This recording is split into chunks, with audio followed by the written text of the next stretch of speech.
Shalom, bon Erev Rosh Hashanah 5785. Cette année, Rosh Hashanah commence mercredi soir, donc c'est jeudi et vendredi, 2 jours. Même en Israël, c'est 2 jours.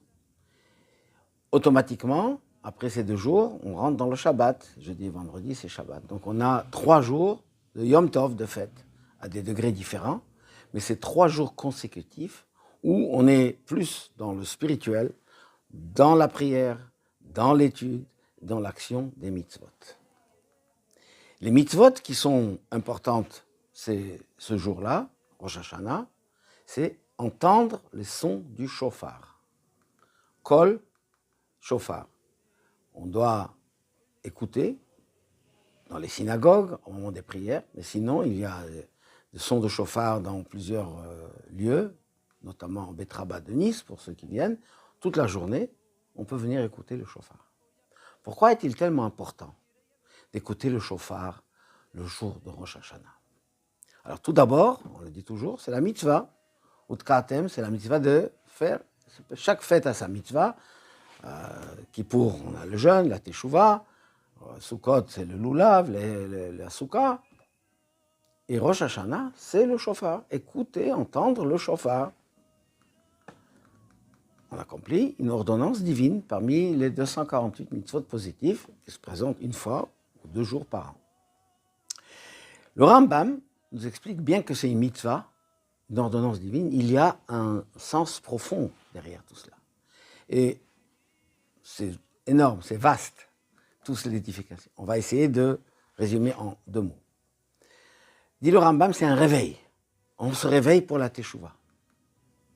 Mais le Baal Shem Tov, dont on a marqué la naissance il y a une semaine, et Admor Hazaken, son successeur, qui a développé l'idée, qu'au moment où on sonne du shofar, on transcende, on dépasse les limites du corps. On a un lien avec Akadosh Baruch Hu qui est au niveau de la neshama.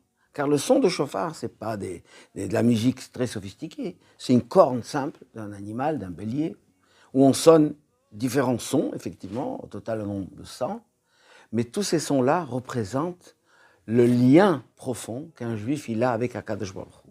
En ce jour-là, c'est le jour de la création de l'homme. Bien que la création a commencé quelques jours avant, on dit « Zehayom trilat ma'asecha zikaron liyom rishon ». Ce jour-là, c'est le début de ta création. Pourquoi le début? On est déjà le 6e jour. Disent nos sages, parce que l'homme a été créé le 6e jour, Adam Arishon. Et l'homme, pourquoi il est là? Eh bien, pour faire la volonté divine. Pour réaliser sa mission que Dieu donne à chacun, le Ovda ou le Shomra, comme dit le texte. Il faut travailler, pour préserver, pour garder, pour entretenir, pour rendre le monde meilleur. Et nous, les Bnei Israël, on a 613 mitzvot. Actuellement, il ne reste pas tout cela, mais on a cette mission divine d'élever le monde. Et Rosh Hashanah, c'est la première mitzvah de l'année, c'est-à-dire qu'on va dépasser nos limites, on va rentrer dans le niveau de notre âme divine, qui crie, qui appelle Akadosh Baruch Hu, qui s'unit avec lui. Et Hachem écoute notre prière. On dit Shomer Kol Torat Amo Israël Berachamim, avec miséricorde. Car ce jour-là aussi on est jugé. Et quand on fait cette mitzvah, et Hachem voit qu'on le fait avec joie, avec enthousiasme, on vient nombreux, hommes, femmes, enfants, pour écouter. Alors Hachem dit, mais ils sont merveilleux, ils méritent toutes les bonnes choses. Ils méritent une ktiva, vachatima tova, une bonne et douce année. Déjà avant Rosh Hashanah, à plus forte raison au moment du shofar, il dit dans le Tanya, c'est à ce moment-là que les brachot, les bénédictions, descendent sur la terre d'Israël et à partir de là, sur le monde entier.